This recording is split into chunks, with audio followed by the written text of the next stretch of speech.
Buckle up because the world of motorcycle racing is moving faster than ever. We are diving straight into the news that has everyone talking. First up, the legendary Michael Dunlop is shaking up the Isle of Man TT once again. He has officially announced he is taking a Ducati Superbike to the iconic circuit for 2026. After his historic success on the V2 Panigale last year, he is betting big on the V4 RS to add to his record-breaking 33 TT wins. But will he stick with the Italian machine when the green flag drops? Never get caught with a dead phone again. This INIU portable charger is compact, travel-friendly, and gives you fast 45-watt charging with a built-in USB-C cable, so there's no need to carry extra cords. With 10,000 mAh power, it's perfect for busy days, trips, emergencies, or anytime your battery drops too low. Grab yours on Amazon through the link in the comments before your phone hits 1%. The momentum for Ducati continues to build across the globe. Over in the Supersport class at Assen, Philipp Oettl has proven why he is the man to watch right now.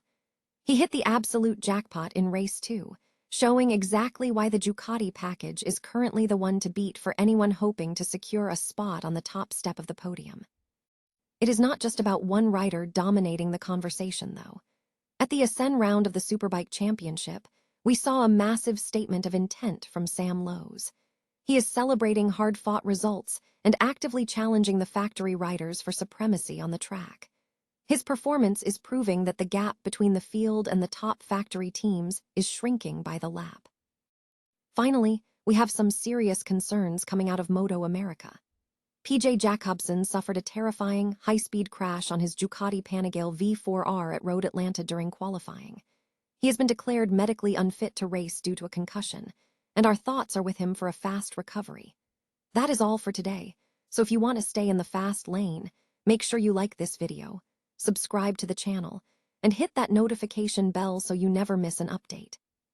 What happens when the most successful rider in Isle of Man TT history decides to take on the world's most dangerous race on the world's most iconic Italian stallion?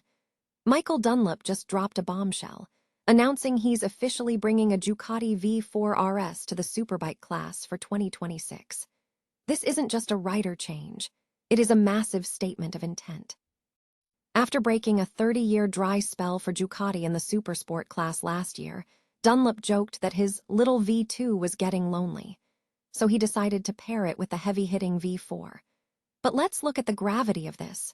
Ducati, despite ruling the roost in world superbikes, has been historically snake-bitten at the TT.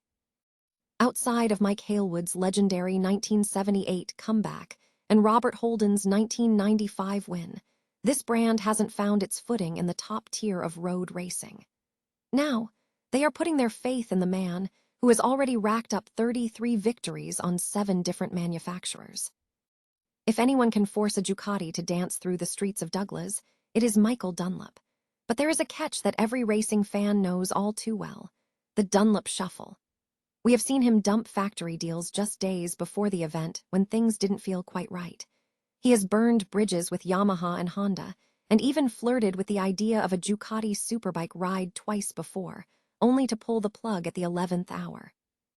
Is this finally the year where Italian passion meets road racing grit, or are we in for another 11th hour pivot back to a familiar machine? This is a high-stakes gamble for both the rider and the manufacturer in their centennial year.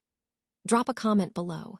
Do you think the V4 has the legs to conquer the mountain, or is Dunlop playing with fire? Don't forget to hit that subscribe button to keep up with every twist in this story as testing begins.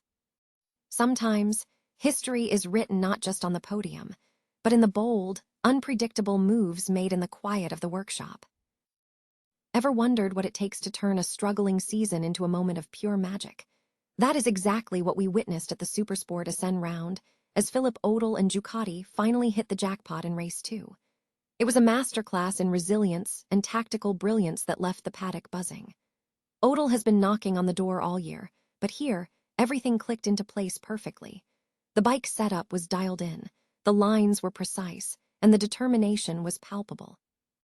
It is honestly refreshing to see that level of synergy between rider and machine, especially in a category as fiercely competitive as Supersport.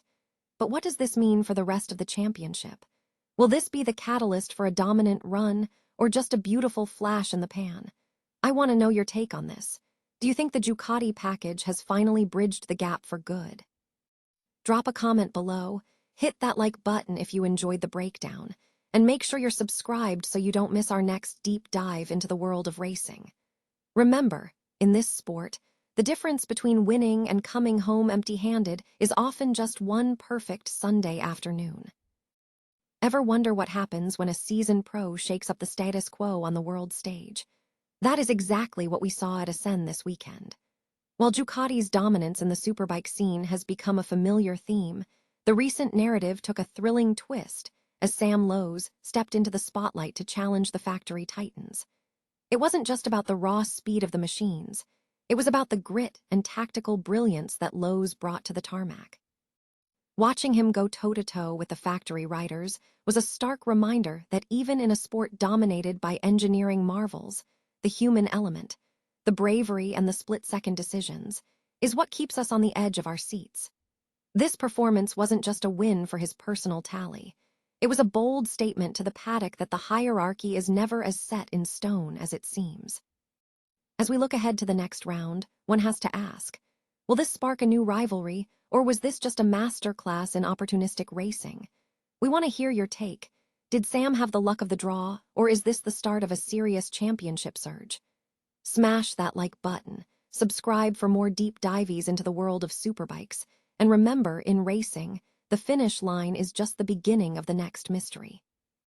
We have all seen crashes before, but sometimes a rider's brush with disaster is so violent it leaves the entire paddock holding its breath. That is exactly what happened at Michelin Raceway Road Atlanta during MotoAmerica Superbike qualifying, when Rahul Ducati rider PJ Jacobsen was thrown into a terrifying fight for survival. It all started with a split-second miscalculation when Jacobsen hit the curb on a right-hander. That tiny lapse was enough to upset the balance of his Ducati Panigale V4R. The bike began to buck violently, and watching the footage, you can see Jacobsen fighting tooth and nail to keep the machine under control as it transitioned into a left-hander. He nearly high-sided, but just when it looked like he might save it, the Panigale low-sided, tossing him head-first onto the tarmac. He was dragged across the track, and for a moment, the silence on screen felt heavy. Thankfully, footage showed him moving his head once he came to a stop, but the impact was clearly massive. Medical crews rushed him to the infield center, and while it was a relief to see he was conscious on the stretcher, the reality of the sport set in quickly. MotoAmerica officially declared him unfit to race due to a concussion. Jacobsen later took to social media with a humble message, apologizing to his team for the incident and promising to get his injuries sorted and return to the track as soon as he is cleared. It is a stark reminder of just how thin the line is between pushing for glory and heading to the medical tent. We are wishing PJ a fast and full recovery. What do you think about the safety standards at these technical circuits?